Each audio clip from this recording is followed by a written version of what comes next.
First of all, we got to start with don't say we don't love y'all, okay? If you knew the state that me and Sam were in right now, you would be thankful, gracious. You would actually be sending us donation. That me and Sam were in right Okay, now. you would be extremely grateful for what we're doing for you right now. Okay, pay for play, week 3. We're on the road, but it don't matter, baby. We still at you. We still gonna give you the best in college football. We got a lot to talk about. Well, relatively depends on who you're asking. Um, this is kind of, Sam, we've seen this a lot of times. The first couple of weeks of the season is, kind of building up to those middle week 4, week 5, week 6 matchups. We kind of get the in conference games. We get, more of the more notable matchups or whatever. So we're still in a setup week, but it's fine. It's cool. You know what I'm saying? We still here. We still at you. So, brother, I know you're not doing the best, but how are you doing?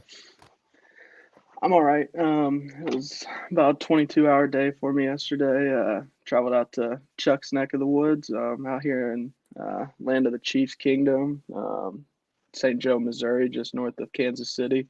So had to lock in the bets a little bit earlier, or a little bit earlier than expected this week. So because Missouri is a backward state and doesn't allow sports gambling, so um, if Really? the lines that I give out are a little a little different than what you're seeing now, that's why. Yeah, yeah. Don't blame us, man. We're like I said. Don't say we don't love y'all, okay? All right, because we do. All right. The good thing Um. though is we're in God's So time zone. I want to start with. Okay, let me. I'll give you my epiphany that I had because as college football fans as you are, if you're watching this, you saw that what is this? Jay Norvell. Mike is Florida State, and Jay is Colorado State. Okay, got you. Um, I personally think ESPN called up Jay. He said, or whoever the executives, Lee Corso maybe. They said, "Yo, Jay, y'all got a 10 o'clock Eastern start tonight. Not everybody on the East Coast might be up for that. Colorado State, we haven't heard a lot about y'all. We need you to sell this game. Okay. We need you to make people excited about this game." And then Jay goes ahead and talks about how he was raised, his upbringing, his respectability, politics, all stuff that really doesn't fucking matter when you're talking about college football. So, do you share that thought with me, Sam? Because I have no earthly idea why anyone at this point would go and talk about this man's team. I mean, like he said, they done messed around and made it personal. So is that your thoughts too, Sam? Because I'm confused. Personally, no. I think he's just dumbass. Like that was just a stupid thing to say. Like, what the fuck were you thinking? Like, I know Colorado ain't been like this is the best Colorado team this millennium. So I can't get it through my head why you would go through this or like say something like that to make this game that is already a rivalry that they were probably going to win pretty handily Mm-hmm. and make, like you said, he made it personal. I just can't comprehend it. I don't know, bro. Like I'm And now looking he's but the at. thing Go ahead. the thing that makes me think that it's not a ploy or it's not something that is like media generated is he's backtracking the comments on Twitter. Oh Lord. Uh-oh. Uh-oh. Yeah, he's See, now this is my thing. If I'm a Colorado State player, okay, I'm looking at my coach like, bro, what? Like, we have to go get hit. You don't have to go get hit. You don't have to get in the pocket. You don't have to face these blitzes. You are the one who has to stand over there on the sideline. Yes, you might hold a, I guess, higher level of responsibility since you're the leader, you're the coach, whatever. But again, bro, like I would be at practice like dumbfounded, bro. I'd be like, bruh, I I I might transfer. I might enter the portal. I ain't gonna lie. I might enter the portal. I'm There just might be like, some after today. what is that? It said there might be some after today. I look, if you see a mass exodus of Colorado State players in the portal, you know why. So let's talk about this matchup. I mean, there's not much to talk about on the Colorado State side. I mean, it's Colorado State. Let's be real. But again, we hit on Shador not to throw an interception yesterday, last week, should I say, at plus money, easiest money you can make. He still looks like he has full control over the offense. Travis, it's going to be Travis. I don't think anything stops this team except for defense, like up front in the trenches. So, I mean, the line's at 24 right now. It got all the way up to 27.5 when the comments were made, I think. No, I extended the line. Like I went to the Okay. highest possible line. That was. I mean, I'm doing the same thing if I'm you, bro. And if you're watching this, take Colorado by 50 if you want. Like, sprinkle. It's probably like plus 300 or some shit, but I cannot understand why this man would say that. I don't know. I don't get it. Other than to sell the game. Like, that's it. Like, I just can't understand. So, one of my official plays, Colorado minus 24.5. They are going to run up the score. Everything. I mean, look, I wanted another year of eligibility. All right. I'm old. I can't go out there and play and suit up, but I was trying to check if I had some eligibility so I could get on the field tonight, because again, it's just gonna be a bloodbath, bro. Like, I don't think Dion, even if they're up again 30 in the fourth quarter, Dion's gonna keep first team in, as he should, to show him, look, bro, I get, you're trying to make a stamp on your program, you're trying to hype your kids up, you're trying to give them the confidence, whatever it is. But don't do that, bro. Don't do that. Okay. So I got an official play. Colorado minus 24. Take it up. Now I'm with Sam. Take it up to 27.5. I think this is a 30 ball easily. Yeah. Easy. In my mind, it's a pick your score game for Colorado's offense. I think it'll be pretty similar to last week. I mean, you saw what Dion and the squad did whenever they go up against the guy who talked shit and ran his mouth all off season about how they're running their program, and now you got this dumbass Jay Norvell doing the same exact thing. And so yeah, I got two official plays on this one. It was just going to be Colorado minus 23.5, but I think after that those comments were made, DraftKings was like, limit how high you can put this spread up to, and it was 27.5 at plus 112. So I got both of those as official plays. Yeah, take that. I mean, look, we've already spent too much damn time on this game, bro. I will say though, if FanDuel ever makes any dumbass comment like they did yesterday, comparing this team, like what the score were, like if Colorado could hang with 2019 LSU, we're gonna have problems with Colorado. Yeah, that I don't know why FanDuel did that. Okay, I haven't seen a ratio quicker in some time. Like that was a hard ratio. Did you see the comments on it though? The quotes on it is like the line. They're like, "What?" Because if you haven't seen the tweet, y'all, it's they said this year's Colorado versus 2019 LSU. What would y'all set the line as? And if you go through the quotes of that tweet, it's minus 50, minus 45, minus 30, minus 60. Like it's, I don't know why FanDuel did that. They must be a Jay Norvell agent. They must have hacked his page. That is something that they did to stir the pot. They knew exactly what they were doing with that tweet, but I still haven't seen a ratio like that in quite some time. Yeah, bro. Come on, bro. Come on. So that's it for that one.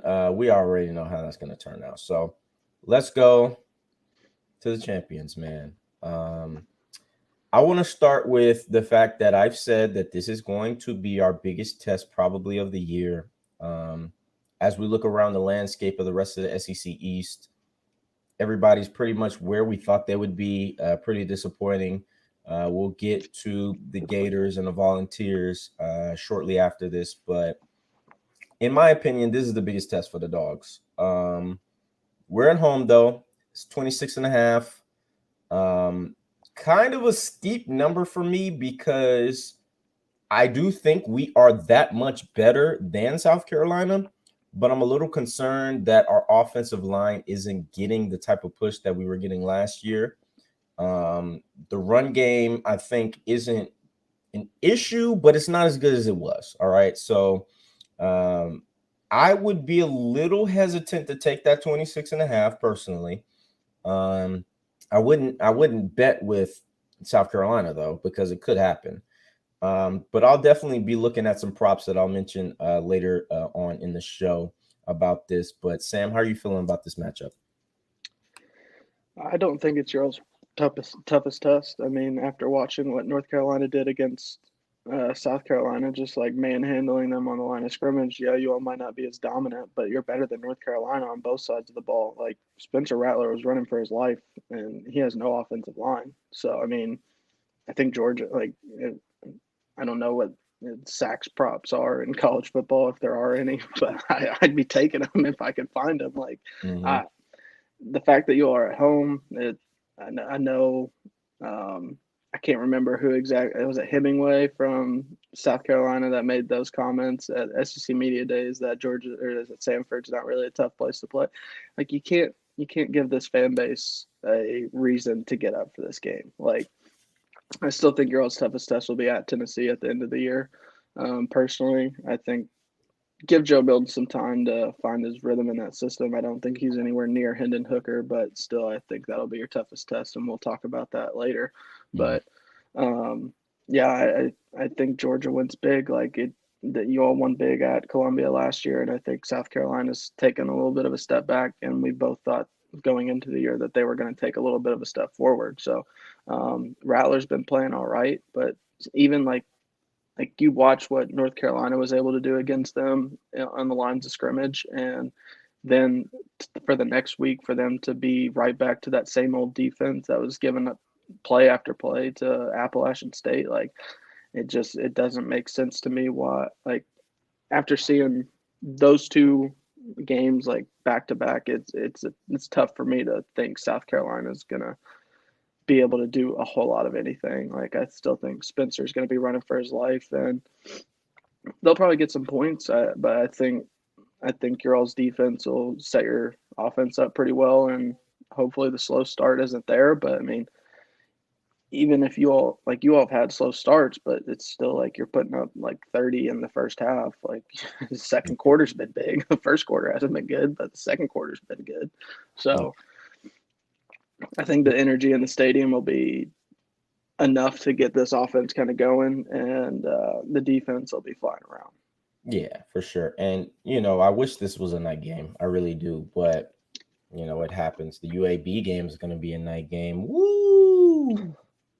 One more year, CBS. It's okay. One more year. Yeah, man. Oh my goodness. Don't even get me started, bro, on hearing that SEC or the CBS music and then seeing two Big Ten teams. Yeah, the only good thing about the CBS broadcast is the music. Like you're sitting for 4.5 hours today, and it's more commercials than what they used to put in. Like it's still the same runtime, but it's less football, and that sucks. So, yeah, you're gonna be going until about 7:30 Central. Yeah. With Yeah. this game. Yeah, man. It sucks. But like I said, man, I think this is going to be a test just because this is going to be probably.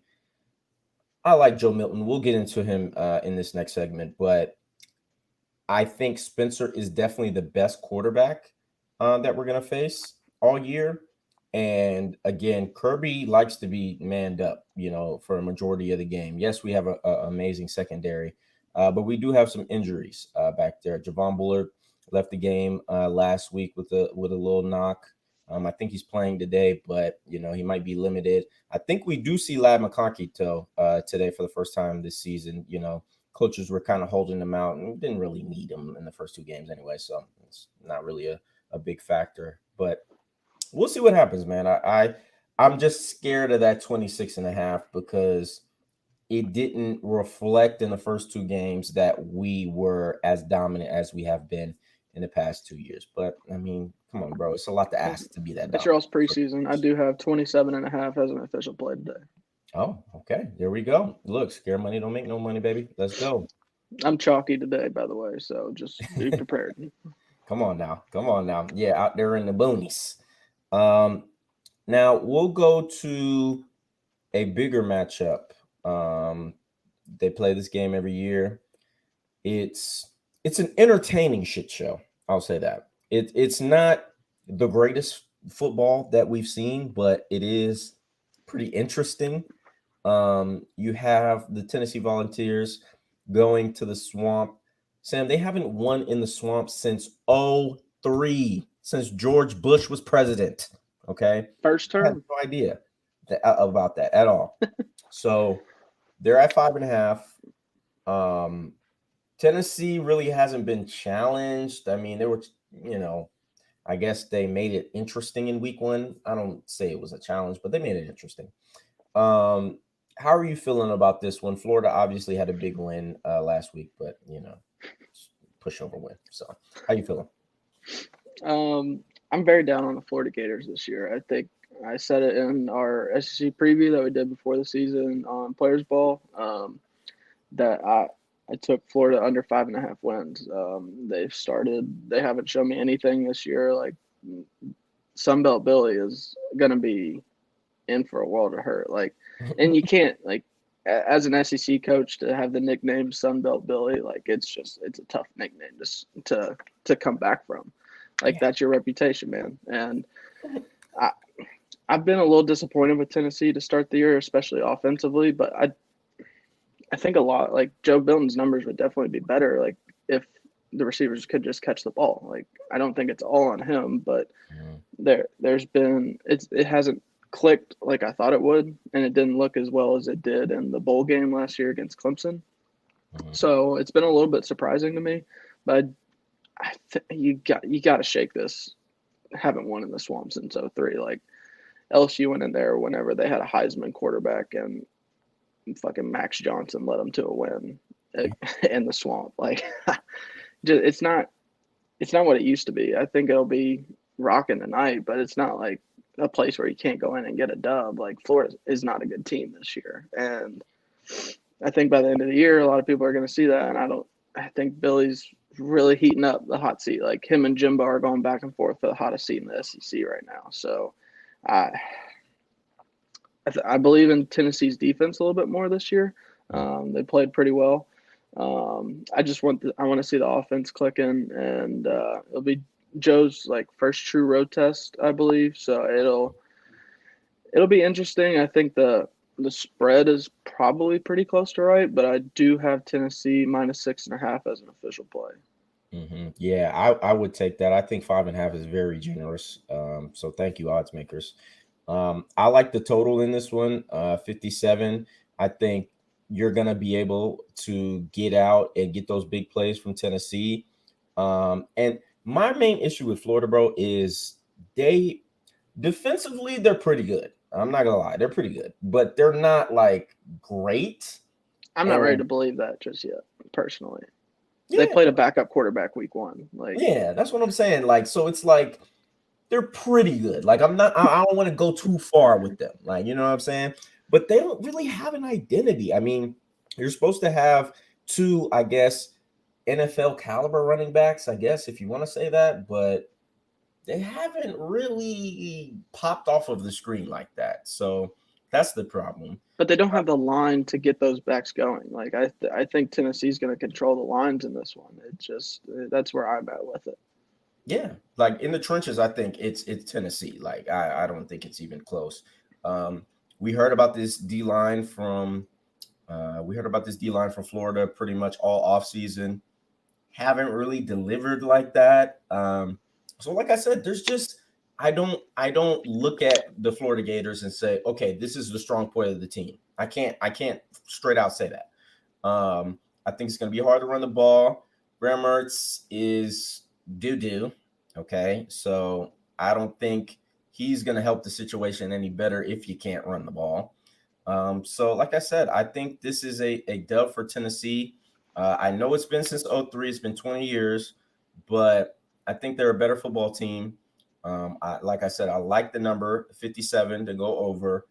And yeah, we'll see what happens, but I don't like this will be, like I said, a very interesting shit show on either side. And I think, if you're Georgia, you're watching this game very closely and seeing as you have to play both teams this year, where the weak points are on either side, and going off of that. So give me the total, 57 and a half, or 57 over 57, and then give me that -5.5 as well. All right, we'll go to our last game of the day. Short show today, y'all. Okay, because slate it isn't the best, but it's all right. Like I said, we love y'all. We here. Just a note though that game is on at 7 tonight or Oh, 7 it's 7. Eastern. My bad. Yeah, Look, no problem. Just I wanted to told make y'all sure. we're trying, y'all. Okay, we're trying. Um, the Louisiana State University Tigers, they're going to Stark Vegas. Weird stuff happens in Stark Vegas. I hear them fucking cowbells in my head and my nightmares. I was pretty impressed last week. Obviously, it's an emotional spot. First home game without Coach Leash. Rest in peace.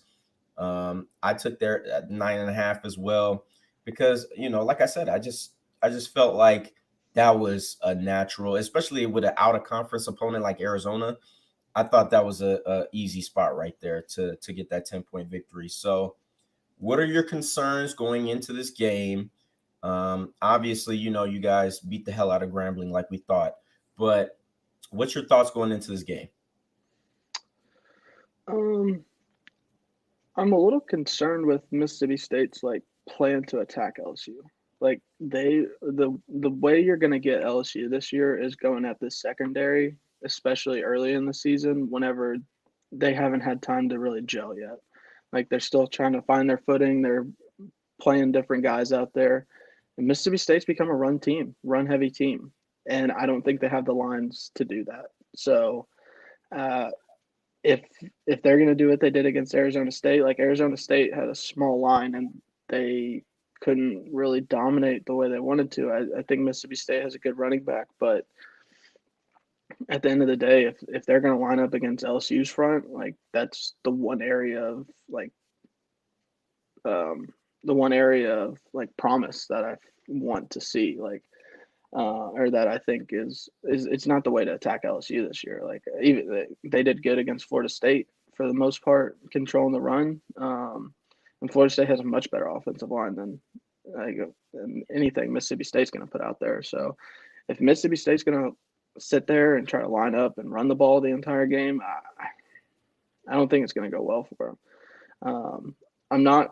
I'm done giving out LSU official plays until I can figure out this team. Like I have an LSU -9, but it's not something I'm giving out. I don't. I guess if you've watched Mississippi State thus far, I don't know why so many people are picking this upset outside of the fact that it's a noon game in Starkville. The two teams are not. I think Mississippi State might actually be the worst team in the West this year, and LSU needs to show it. Like I think they still can be the team that we thought they would be before the year,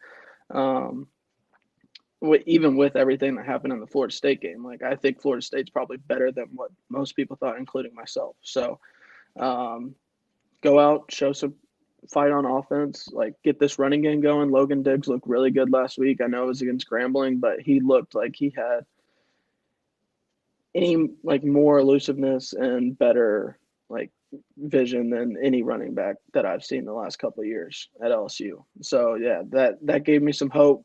Jaden's obviously going to do what he does. I think LSU going to kind of pull away in this one. Yeah, I would agree, bro. Weird stuff does happen in Stark Vegas, similar to the Plains in Auburn. Weird stuff just happens there. And I think, like you said, this team's identity is to be a running team. But when you're facing a front like LSU's, you need the quarterback to kind of, put you over the edge a little bit. And I mean, Will Rogers is like the ultimate game manager, bro. Like he's not a guy who's going to change the game. Yes, he's the SEC's all-time leader in completions, but if you're making 4-yard passes or, hitting the check down every single time, you're going to do that. And if you stay in school 6 years, yeah, you're going to lead the SEC in completions. So I also agree with you. I think 9.5 is a little dangerous. I was leaning to take the points with Mississippi State, but I'm going to kind of watch this one. I'm going to see what type of push LSU can get. Can you get pressure on Will Rogers? Which, if y'all can get pressure rushing four, if Harold's gonna, play middle linebacker, which again, I don't. I don't think he's going to. I think they're starting to figure out like he needs to either be on the outside. I don't like him in coverage a ton, but like disguising his pressures and off the edge, I think they've got him out of that middle linebacker role and are kind of just letting him be Harold, and that's what they should have done throughout the first game. But for some reason, we're worried about what this guy's going to project as a draft pick. Like, what the fuck are we doing? Let the guy play the way he plays. He's obviously one of the best players in the country whenever he plays that way. Yeah, like this is the thing. When you try a little bit too hard to show a player's versatility, sometimes it comes back to bite you because again, like we saw him on the edge last year and he was the best in college football behind. I mean, look, Will was great last year. He had double-digit sacks. I'm not gonna, front on Will. But I think in terms Just of run the tape of the Arkansas game. That's all you need. yeah, like in Just terms of run the tape. athleticism, I mean quickness, The speed. bend. This guy's different. He's different. So put him on the edge, y'all. Like I don't get why you would want to do anything other than that. But I can see again, B. Kelly, he wants his guys to go high. It helps recruiting. If you can say, well, I can put this guy anywhere. I can, make a star out of any high prospect, whatever. I get it. But yeah, I like I said in this game, I would be a little hesitant to take LSU minus 9.5. I'd watch it. If you want to, do a live bet spot, that would probably be my recommendation. But yeah, I don't have anything too solid on this game. I think it's gonna be a good game though, especially since it's 11 a.m. kick local. So we'll see what happens. But we've already been here too long, people. Let's go ahead, get the plays for the day. You can start, my brother. All right. I already rattled off a couple. Colorado minus 23.5. Colorado minus 27.5 plus 112. Georgia minus 27.5. Tennessee minus 6.5. Told you I was chalky today. We're going all chalk. I know it's probably not the best season to do that, but I think some of these teams are just out. Like I think Georgia's way outmatched or going to outmatch South Carolina on the line of scrimmage. We've already talked about that. Going Washington minus 16. Michigan State secondary was awful last year. I don't know that they've improved a whole lot, and they're playing one of the best quarterbacks in the country and one of the best receiving duos in the country. Everything that's going on over there right now. Yeah, no, I think that program's feeling pretty dead right now. D'Antoni back on the sidelines doesn't scare me at all. Like none of these guys are his guys. It's not like it was a first year swap. Like Mills kind of changed over the program. So give me Washington minus 16 and then Northwestern as well. Like just going against these Big Ten teams that are kind of dead programs after all the off the field stuff. Duke minus 19 as well. Ooh, okay. I mean, they covered that against Clemson. You think they can't do it at home against Northwestern? Like even Rutgers kicked Northwestern's ass. Yeah. Sorry, Goose. Not But in a good position, my brother. Not at all. Yeah. But yeah, that's it for you. That's it. Short and sweet. I have LSU minus 9.5, but again, I'm not giving it out as an official play. Yeah, I feel you. Definitely feel you, and I would agree. For me, I was looking at Lab McConkey. They had props for him, but I guess they took him down. So I was going to have his receiving yards. First game back of the season. I think he comes out hot. But if you can find a line on Lad, I don't think they have announced that he's officially playing. So that's probably why. But yeah, I would take Lad all the way with his receiving yards. Brock Bowers receiving prop is at 58.5. Okay. I would sway to the under because they haven't got 19 the ball enough. I'm just being dead honest. Carson's been okay, but they just haven't got 19 the ball enough. I know they like to do different stuff with him. He's super athletic. They like to hand it off or whatever. But I would sway under. I think this is like a 52, 53-yard performance from him. He's going to get his touches, but I don't know. 19 is not getting the ball enough for me, bro. So I would sway that. I'm going, like I said, over the number in the Tennessee and Florida game. That's 57 minus 110, I think it is.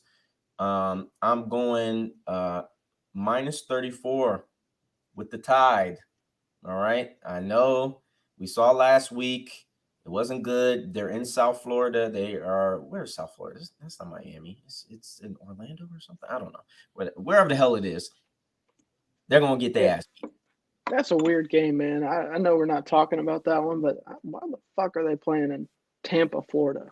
Yeah, like, I don't get it. I mean, maybe, Coach Saban wants to get the guys to the beach, let them, get some seawater on their faces, say, look, all right, I know Jalen, is on the pine.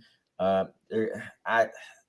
just think they're going to get their ass beat. And I know it's not going to really reflect today just because of the level, the talent gap between the two programs. But yeah, exactly. Tyler Buckner playing for Alabama as the quarterback. I love it. The downfall is on, dude. We didn't talk about what happened last week, but I say, Sam, I said third place. I said third place.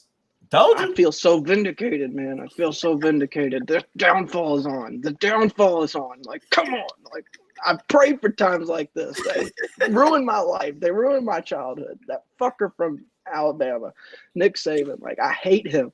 And I want nothing but bad things to happen in this program. So, yeah. But I did like a moment this week from Coach Saban, who was talking to Pee Wee, who didn't sound like that guy's name was Pee Wee, if you know what I mean. But yeah, I mean, they're not getting a lot in the trenches this year. They're just not. So, but I think, like you said, talent gap is huge. It's almost like losing both coordinators and your starter quarterback and running back and 3 starters on the offensive line and 3 starters on the defensive line and a generational pass rusher and both safeties and both middle linebackers. Kind of takes a fucking toll. I tried to tell you all this all offseason. You can, like, Alabama's done this before. They've reloaded, but it was too much. Too much. And they got dominated on the line of scrimmage by Texas. Like, now Texas is saying they're back, and we got to deal with that. We'll cross that bridge another time. They look good. I'm not saying they're not back, but like Alabama, I'm so happy for the downfall of the Empire. I mean, it's time, bro. It's been fucking over 10 years, man. Like, come on, let somebody else have a turn. So that's it for me, man. Again, it's a short slate. We're gonna have some fucking fireworks next week, okay? I promise we'll have some guests, y'all. All right. I know y'all are tired of our ugly mugs, but we will have some guests next week. Those are our plays for the day. Please, please, please, if you're watching on YouTube, like the video, subscribe to our channel. We will be back next Saturday, right at y'all. Huge slate. Dion huge slate. I mean, we got Dion going up to Oregon. We got a lot to talk about next week, so we'll save that for next week. But until then, y'all, we'll holla at y'all later, man. Peace. Deuces.